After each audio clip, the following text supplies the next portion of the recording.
ucapkan terima kasih kepada Al-Quran Pinang Jaya Bapak kami yang telah menyampaikan sambutan dan sekaligus membacakan sambutan dari Wali Kota Bandar Lampung.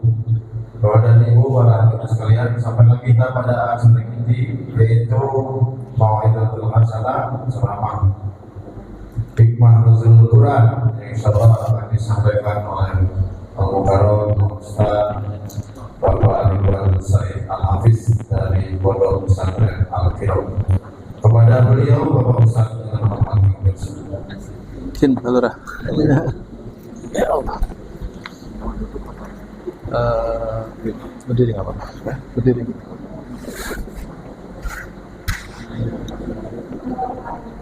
Bismillahirrahmanirrahim. Assalamualaikum warahmatullahi wabarakatuh.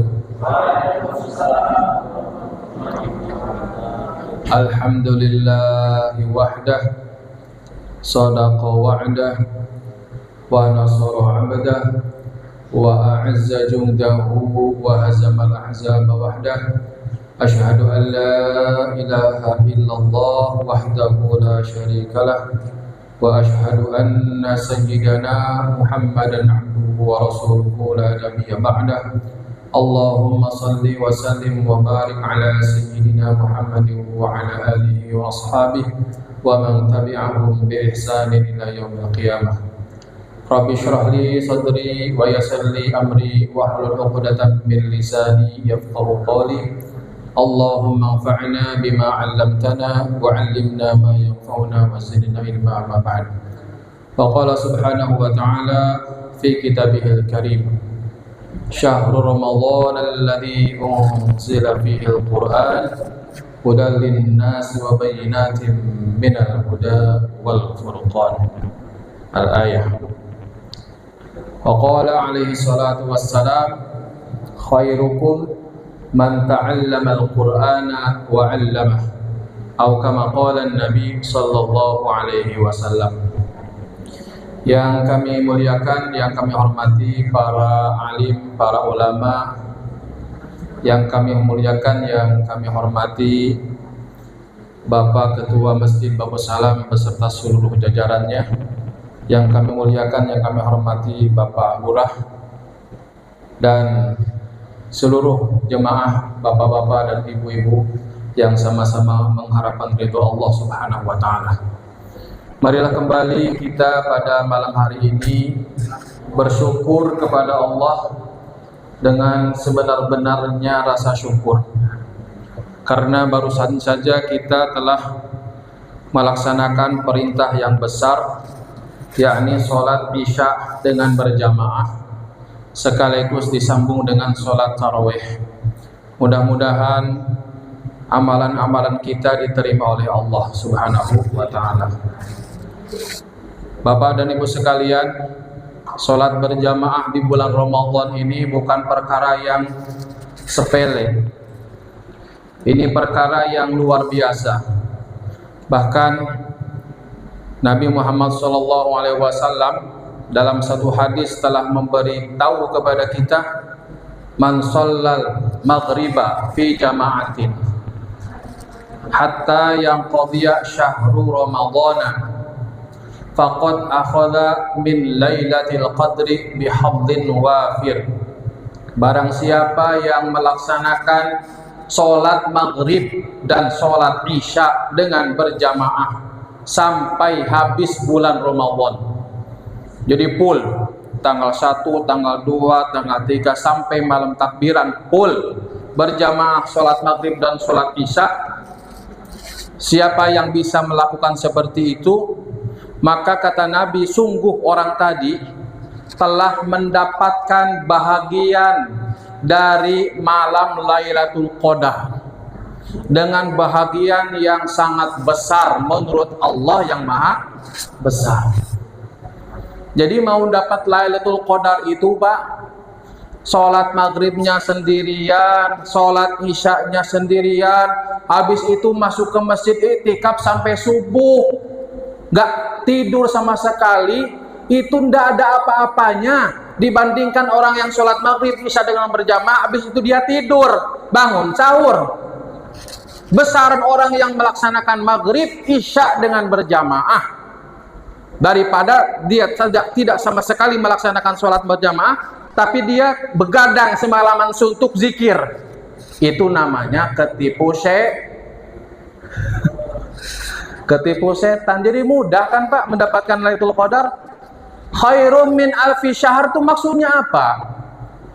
Jadi amalan apapun yang bertepatan di malam Lailatul Qadar, maka amalan itu akan dilipat gandakan lebih baik daripada amalan yang dilaksanakan 1000 bulan.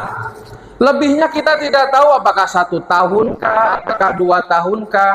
Artinya apa? Kalau kita punya amalan khusus yang ringan dan bisa istiqomah di bulan itu, contoh sedekah, ringan lewat nih, kotak amal, sholat taraweh, istiqomah aja tiap malam. Berapa? Yang gambar di Ponorogo berapa tuh? Goceng aja, tapi istiqomah. Bapak-bapak sudah dipastikan atau ibu-ibu sudah bisa dipastikan mendapatkan sedekah yang 5.000 itu tadi khairum min alfi syahrin. Sebulan penuh.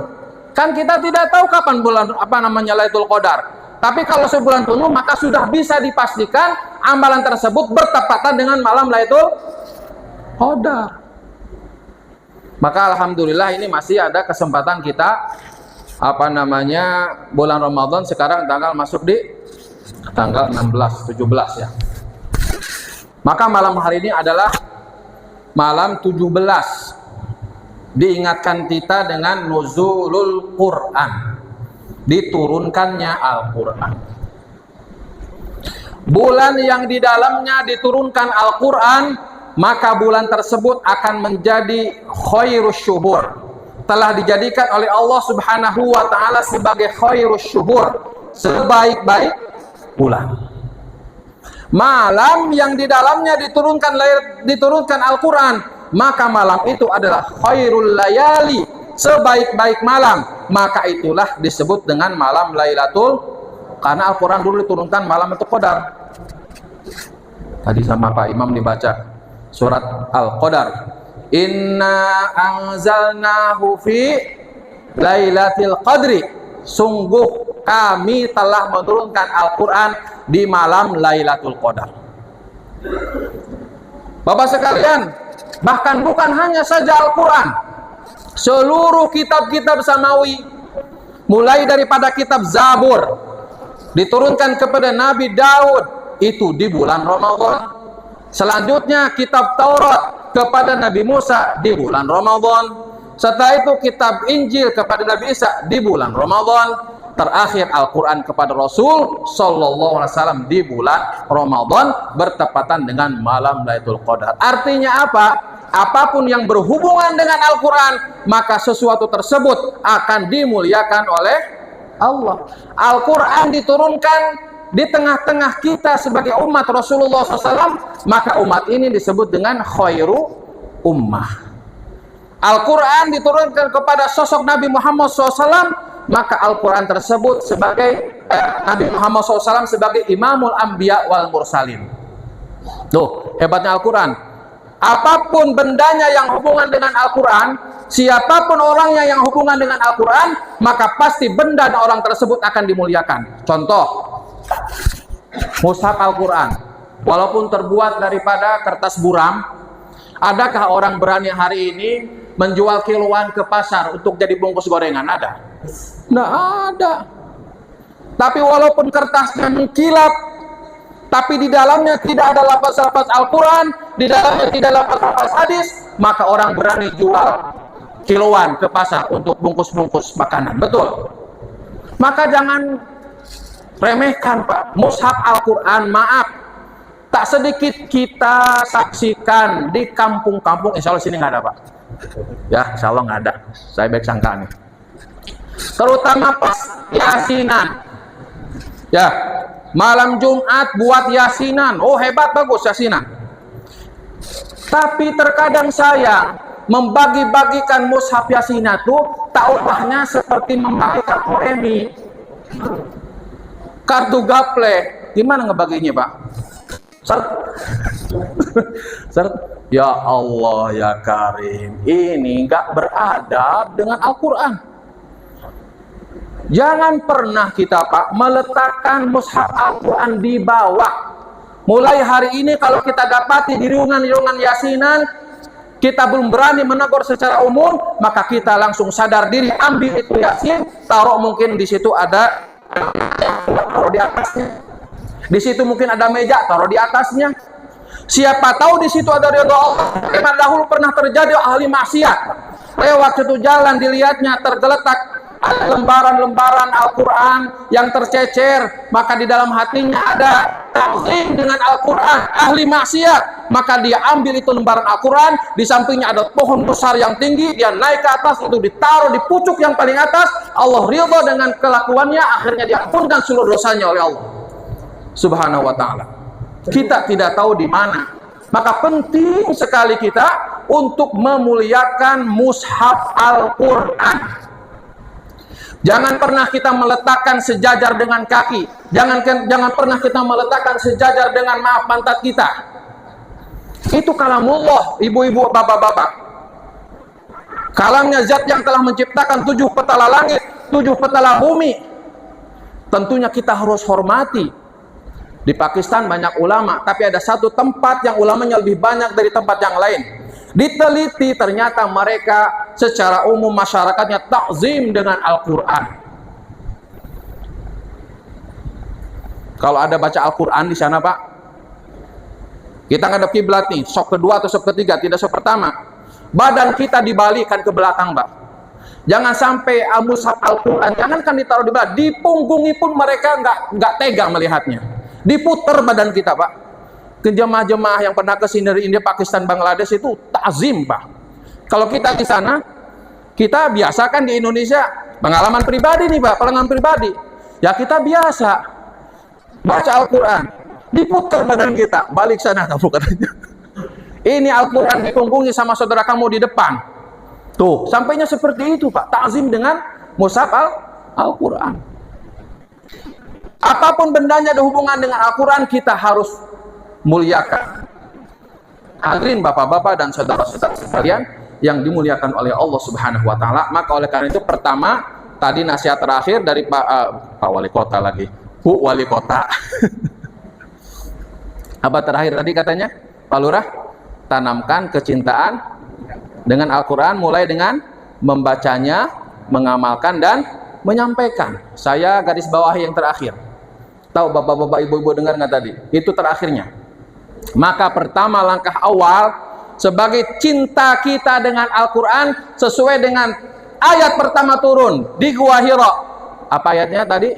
Dibacakan juga. Iqra, baca dulu, baca. Sekarang sayang bapak-bapak, ibu-ibu, masyarakat kaum muslimin ternyata 60% nggak bisa baca Al-Quran. Gak bisa baca kitab sucinya, mengaku Al-Quran sebagai kitab sucinya, tapi saya nggak bisa baca. Kenapa? Karena itu tadi jarang sekali disampaikan betapa pentingnya Al-Quran. Baca dulu, Iqra, baca ayat qauliyah. Iqra, baca ayat qauliyah. Ayat qauliyah dalam mushaf Al-Quran kita baca. Para sahabat Nabi secara umum, Pak, di tengah kesibukan mereka, urusan keluarga, urusan dagang, urusan tani, urusan dakwah, urusan ta'lim, urusan keperluan agama semua, di tengah kesibukan mereka para sahabat Nabi, telah menyatakan secara umum mereka bisa menghatamkan Al-Quran 1 pekan 1 kali. Maka ulama kita telah meringkas susunan, karena zaman Nabi itu, Pak, nggak ada juz 1, juz 2, juz 3, juz 4 dan sampai juz 30, nggak ada. Mereka mulai daripada hari Jumat, dan ulama telah menyimpulkan kebiasaan mereka itu selama 1 pekan itu dalam kalimat fami bisyaukin. huruf mim, huruf ya, itu singkatan dari nama-nama surat. Tapi kalau mau diterjemahkan, singkatan ini ada maknanya. Fami, artinya mulut saya, bisyaukin, senantiasa rindu dengan baca Quran. Maknanya apa singkatan ini? Mulai dari Jumat, dari huruf fa. Hurufannya apa? Surat Fatihah. Di hari Jumat mulai surat Al-Fatihah. Di hari Sabtu huruf mim, mulai daripada surat Al-Maidah. Jadi hari Jumat surat Al-Fatihah sampai surat An-Nisa. Di hari Sabtu mulai daripada huruf mim, yakni surat Maidah. Di hari Ahad mulai daripada huruf ya, yakni surat Yunus. Di hari Senin mulai daripada huruf ba, yakni surat Bani Israil. Mulai dari hari Selasa huruf shin besar, sya, mulai daripada surat Syu'ara. Kemudian huruf waw, hari selanjutnya mulai daripada surat Was-Saffat. Dan yang terakhir huruf qaf 7, mulai daripada surat qaf di hari Kamis sampai surat An-Nas. Hatam mulai lagi hari Jumat. Terus seperti itu berlangsung kurang lebih sampai tahun 1000 sampai tahun 110 Hijriah pada era kepemimpinan Hajjaj bin Yusuf, pimpinan yang terkenal zolim itu. Tapi walaupun gitu dia punya andil dengan Al-Quran, karena dilihat masyarakat sudah mulai kurang cintanya dengan baca Al-Quran. Akhirnya Al-Quran dibagi-bagilah menjadi 30 juz yang kayak sekarang ini. Tahun berapa? 110 Hijriah. Jadi artinya apa? Ketika itu paling tidak 1 hari sudah bisa dihatamkan 1 juz. Mudah nggak kira-kira 1 juz? Mudah Pak. 1 juz itu ada 10 lembar. Ya, 10 lembar. Kalau dibaca sekaligus mungkin kita capek, ya, karena belum hobi mungkin kan. Kalau sudah hobi ya lain. Hobi itu bahasa Arab sebetulnya, hubbun. Ada orang yang hobi mancing. Ya, ada di sini. Banyak. Ada yang nggak hobi mancing, ada juga yang nggak hobi. Coba bapak yang hobi mancing ajak yang nggak hobi mancing berangkat ke sungai dari pagi sampai petang hari. Bapak yang hobi itu nggak kerasa, tahu-tahu sudah maghrib aja. Coba yang hobi tanya, 1 hari kayak setan kayaknya, namanya juga nggak suka, nggak hobi itu. Maka hobi itu bahasa hubbun. Maka tanamkan hubbun, kecintaan pertama kali dengan Al-Quran. Itu kalau sudah cinta, baru nggak kerasa baca Al-Quran.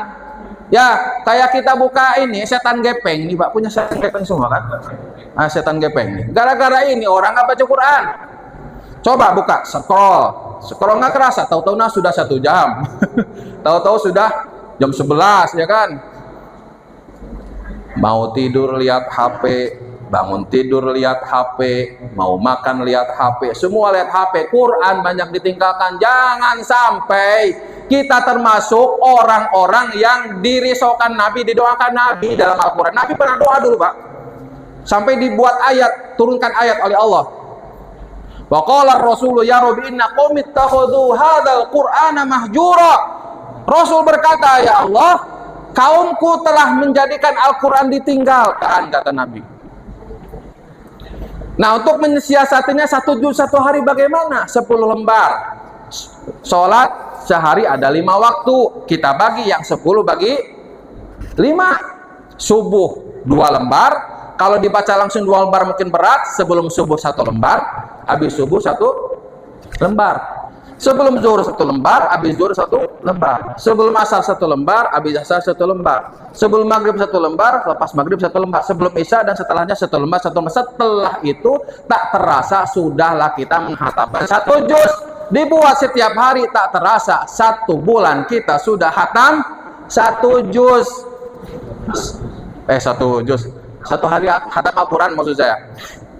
1 tahun kita di luar bulan Ramadan sudah hatam 11 kali. Di bulan Ramadan jangan 1 kali, kan kita sudah biasa 1 kali hatam 1 bulan. Imam Syafi'i rahmatullah alaih di tengah-tengah kesibukan beliau menulis kitab, ya, berdakwah segala macam, di tengah kesibukan yang sesibuk-sibuknya beliau bisa menghatamkan di luar bulan Ramadan Al-Quran 1 kali 1 hataman. Bayangkan kayak mana bacanya kira-kira. di bulan Ramadan 2 kali, siang 1 hari, malam 1 hari.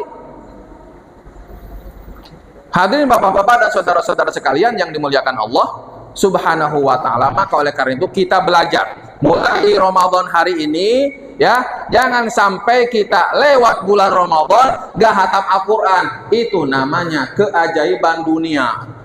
Ya, bulan Ramadan masuk, tapi kok kita yang bisa baca Al-Quran sampai gak hatam itu kenapa? Coba tanya sama diri kita ini masing-masing. Al-Quran turun di bulan Ramadan, saya sudah bisa baca Al-Quran, tapi kok Al-Quran gak hatam? Kita harus tanya, dosa apa saya ini? Saking banyaknya dosa saya ini, kita katakan kita kepada diri kita masing-masing. Maka pertama cinta, baca Al-Quran. Tahun 2007, Pak, ada jemaah dari Yaman. Saya sempat menemani, beliau cerita, beliau ketemu di Cina kalau tidak salah. Ada orang meninggal dunia, sudah tua. Setelah dikuburkan ternyata makamnya begitu wangi, ibu-ibu. Dicium, tanahnya wangi. Maka penasaran, jemaah penasaran, apa amalan si almarhum ini kok bisa tanahnya wangi seperti itu? Tidak ada satupun yang nyiram-nyiram pakai minyak wangi, tidak ada. Ditanya kepada istrinya, apa amalan suami kamu? Maka dia bilang, suami saya ini orang awam, baca Quran pun nggak bisa. Tapi di tengah-tengah keterbatasan beliau tidak bisa Al-Quran, baca Al-Quran, tapi ada kecintaan yang sangat luar biasa dari dalam hati beliau. Beliau biasa membuka lembaran Al-Quran setiap harinya sebanyak 20 lembar. 20 lembar itu berarti 2 juz. Lalu apa yang dibacakan nggak bisa baca. Yang terkeluar dari mulut beliau itu kalimat, kalau dibahasakan kita, ini adalah kalam Tuhanku, ini adalah kalam Tuhanku. Dibaca terus seperti itu dengan penuh kecintaan, mati dalam keadaan seperti itu, Pak, bayangkan. Apalagi kalau kita bisa baca Al-Quran, tanam hati dalam hati kecintaan dengan Al-Quran, Masya Allah, dimuliakan oleh Allah Subhanahu wa ta'ala. Ahli Al-Quran. Jadi ahli Al-Quran juga mesti hafal Al-Quran, alhamdulillah. Ahli Al-Quran yang senantiasa membersamai Al-Quran. Bagaimana tanamkan hati kita kalau kita ini, Pak, biasa kalau keluar rumah ketinggalan HP, ya, kira-kira gimana, Pak? Balik lagi nggak yang biasa bawa HP ke kantor kah? Ya, apalagi yang pakai bisnisnya online, pakai HP, dia masih balik lagi. Coba kalau hari ini ketinggalan Al-Quran seperti itu, Pak, kira-kira luar biasa. Kalau hari ini kan HP kita geletak, ya sekejap sudah lewat. Hari di sini Pak Ketua, ya, ada pernah kehilangan mushaf Al-Quran? Tidak ada orang, ya, tidak ada. Kalau kehilangan kotak amal, sering ya. Pernah ada satu video itu, orang jualan buku di Jakarta apa di mana? Ditutup tokonya buku itu. Dibilang apa coba jawabannya? Alhamdulillah aman, buku ini gak bakal ada yang maling katanya. Artinya apa? Minat baca orang itu sudah nggak ada, gitu, kurang. Maka bapak-bapak dan saudara-saudara sekalian yang dimuliakan Allah Subhanahu wa ta'ala, mari kita tanamkan pertama baca Al-Quran. Iqra, baca Al-Quran. Ayat kauliyah, yang kedua ayat kauniyah. Bukan hanya saja ayat kauliyah, yang ayat kauniyah. Apa ayat kauniyah? Ayat yang ada di sekeliling kita. Di semesta alam ini ayat kauniyah semua, ada ayat-ayat Allah yang Allah perintahkan untuk memperhatikan itu semua. Sehingga di beberapa ayat Allah katakan, afala yanzuruna ilal ibili kaifa khuliqat wa ila samai kaifa rufi'at wa ila jibal kaifa nusibat wa ilal ardi kaifa sutihat. Afala yanzuruna, apakah mereka tidak melihat dan memperhatikan? Ini kalimatnya pakai yang durun, Pak, bukan yaraun, bukan. Kalau yaraun itu melihat dengan mata tapi tidak diperhatikannya. Tapi kalau yang durun itu maksudnya melihat dan diperhatikan betul. Ayat kauniyah, lihat semut, kan pelajaran semut apa? Suka silaturahim. Melihat lebah ada pelajarannya, melihat binatang ada pelajarannya. Itu ayat-ayat kauniyah yang Allah perintahkan untuk kita baca juga. Maka kita awali dulu dengan ayat qauliyah, Pak sekalian. Maka hadirin bapak-bapak dan ibu sekalian yang dirahmati Allah Subhanahu wa taala, Amirul Mukminin apa namanya? Utsman bin Affan.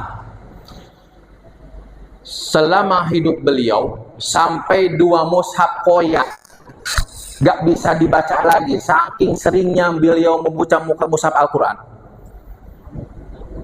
Kebiasaan Sayyidina Umar radhiyallahu dalam kitab Hayatus Sahabah, setiap beliau masuk ke rumah, maka beliau tidak mengerjakan aktivitas dulu yang ada di dalam rumah sebelum beliau membuka mushaf Al-Quran dulu.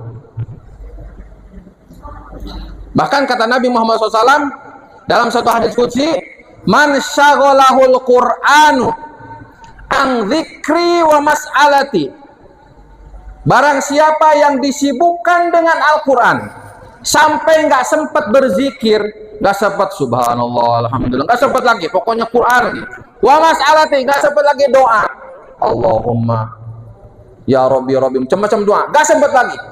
Apa kata Allah SWT dalam hadis qudsi? Aku akan berikan kepada dia sesuatu yang lebih baik dari orang yang rajin zikir dan berdoa kepada Allah Subhanahu wa taala. Nih Al-Qur'an, Pak. Maka kita sampaikan, Pak, kepada istri kita, kepada anak kita. Coba cek, Pak, sekarang, Pak, di sekolah-sekolah itu yang bisa baca Al-Quran sedikit, Pak. Kenapa? Karena di rumah itu sudah sedikit orang tua yang memperhatikan akan urusan ini. Sedikit sekali. Maka wadah sekarang pimpinan mulai daripada apa namanya presiden, kemudian ke bawah lagi, secara umum coba tes Al-Quran. Campur kalau Pak Lurah mah jago lah, saya yakin. Jarang sekali, Pak. Kenapa? Di rumahnya. Karena rumah ini adalah al-madrasatul ula, madrasah pertama, sekolah pertama, gembelengan pertama dari ibu kepada anak. Itu. Maka kalau hari muslimin memulai dari pada rumah masing-masing untuk mencintakan anak dengan Al-Quran, maka insya Allah 20-30 tahun yang akan datang akan hadir di tengah-tengah kita yang memimpin negeri ini orang-orang yang ahli Al-Quran. Kemuliaan sesuai dengan tema. Saya diminta tema sama Pak Adi. Apa temanya? Saya kasih ini. Bangun sahur dapat WA. Apa temanya? Saya bilang udahlah, asal tulis aja. Menggapai kemuliaan dengan Al-Qur'an. Inna syarafa hadhil ummah Al-Qur'an. Lina likulli syai'in syarafan. Yatabahu nabiha. Setiap sesuatu itu ada kemuliaan yang mereka berbangga-bangga dengan kemuliaan tersebut. Dan sesungguhnya kebanggaan dan kemuliaan umatku itu dengan Al-Quran. Maka dalam ayat lain, Pak, kalau kita meremehkan Al-Quran, kalau kita melupakan Al-Quran, dalam surat Thaha Allah telah berfirman, "Waman a'rada an dzikri", barang siapa yang berpaling daripada peringatanku.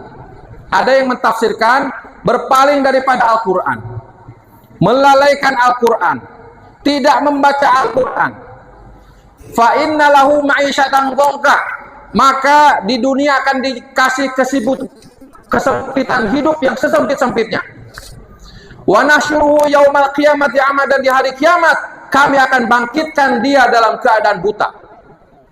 Sehingga dia bertanya kepada Allah, qala rabbi lima hasyartani a'ma, ya Allah, kenapa kau kumpulkan aku dalam keadaan buta? Wa qad kuntu basira, sedangkan dulu di dunia aku melihat dengan jelas. Allah jawab langsung tuh, kadzalika atatka ayatuna, dulu telah datang kepada kamu ayat-ayat kami, telah datang Al-Quran, fanasitaha, dulu kamu melupakannya, wa kadzalika yauma tunsa, demikian juga hari ini kamu dilupakan. Sudah jam 9:15. Napanya sudah pada ngantuk ini. Ya, jadi intinya marilah sama-sama kita mulai tambah kecintaan kita dengan Al-Quran, mulai dengan membacanya, kemudian kita mengajak orang lain juga untuk membaca Al-Quran, karena kata Nabi, khairukum man ta'allamal Qur'ana wa 'allamahu, sebaik-baik kalian adalah orang yang belajar dan mengajarkan. Hadis lain pakai huruf wa'au, belajar atau mengajarkan Al-Quran, itulah yang terbaik. Terakhir sebelum saya tutup, Grand Azhar beberapa waktu yang lalu kemarin ke sini, Azhar Mesir, beliau sudah jadi Grand Syekh di sana. Apa cita-cita beliau? Cita-cita saya ingin ngajar TPA katanya. Tuh. Orang kayak gitu sudah jadi Grand Azhar aja, cita-citanya ingin ngajar TPA. Jadi bapak-bapak yang suka ngajar TPA itu jangan kecil hati.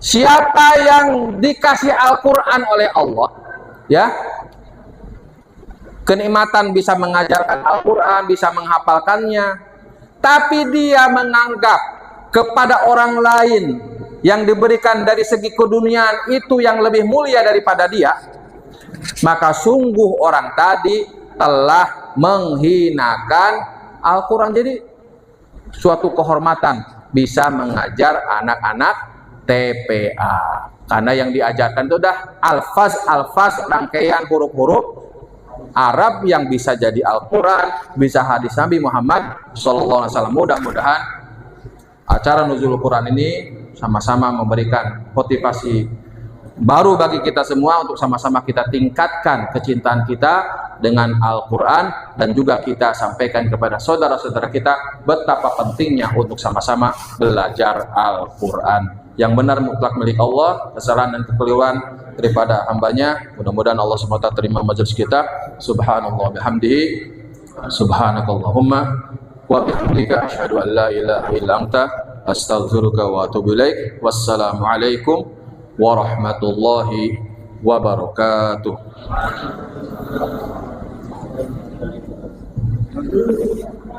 Oh, doa langsung.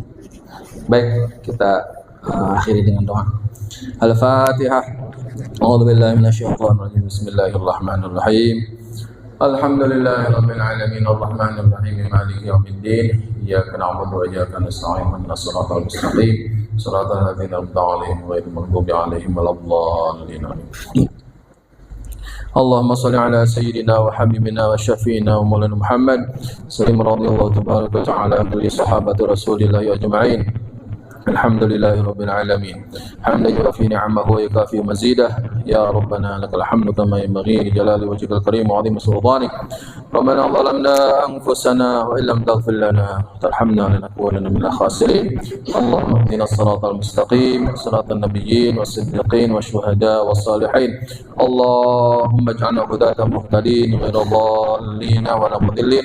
Allahumma inna nas'aluka ridhaka wal jannah wa na'udzubika min sakhatika wan nar. Allahumma arhamna bil Qur'anil 'azim waj'alhu lana imama wa nuran wa hudan wa rahmah. Allahumma dhakkirna minhu ma nasina wa 'allimna mimma jahilna warzuqna tilawatahu ana al-laili wa ana an-nahar waj'alhu lana hujjatan ya rabbal alamin. Rabbana taqabbal minna salatana wa siyamana wa qiyamana wa ruku'ana wa sujudana wa takhashu'ana wa tadarru'ana wa ta'abbudana wa tamim taqsirana ya arhamar rahimin. Rabbana atina fid dunya hasanah wa fil akhirati hasanah wa qina adzabannar. Sallallahu ala sayyidina Muhammad wa ala alihi wa sahbihi wasallam. Subhana rabbika rabbil izzati amma yasifun. Salamun alal mursalin walhamdulillahi rabbil alamin. Wassalamu alaikum warahmatullahi wabarakatuh.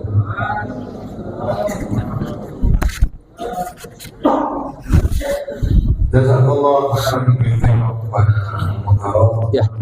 menyampaikan tausiah tentang Nuzul Quran pada malam hari ini, dan alhamdulillah isinya cukup padat dan sesuai tema, yaitu menggapai kemuliaan dengan Al-Quran. Dan alhamdulillah kita mendapatkan ilmu dan pencerahan tentang Nuzul Quran sesuai dengan yang telah disampaikan tausiah Bapak Ustaz tadi. Dengan berakhirnya tausiah dan doa, maka berakhir pula acara kita pada malam hari ini. Acara terakhir itu menutup. Sebelum acara ini kita tutup bersama, saya selaku pemandu acara dan kesempatan ini mohon maaf atas segala kekurangan dan kesalahan kepada Allah mengampuni. Marilah kita akhiri bersama dengan mengucapkan lafaz hamdalah. Alhamdulillahirabbil alamin. Wabillahi taufiq wal hidayah. Wassalamualaikum warahmatullahi wabarakatuh.